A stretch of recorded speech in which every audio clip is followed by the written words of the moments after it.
প্রথম জাতীয় সমাবেশ উপলক্ষে সকাল থেকেই অনুষ্ঠানস্থলে আসতে শুরু করেন সমতলের ক্ষুদ্র জাতিগোষ্ঠীর সদস্যরা।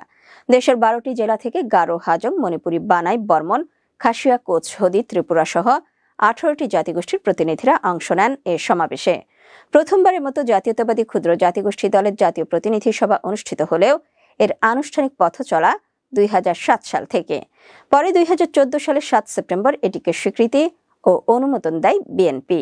আজকে আমাদের সকলের দায়িত্ব হবে একসাথে, ঠিক 71 সালে যেমন আমরা সবাই হিন্দু, মুসলমান, বৌদ্ধ, খ্রিস্টান, আমরা ক্ষুদ্র জাতি বা বড় জাতি একসাথে বসে লড়াই করেছিলাম আমাদের একটা ভূখণ্ডের জন্য, স্বাধীনতার জন্য, সার্বভৌমত্বের জন্য, আমাদের অধিকার প্রতিষ্ঠা করার জন্য।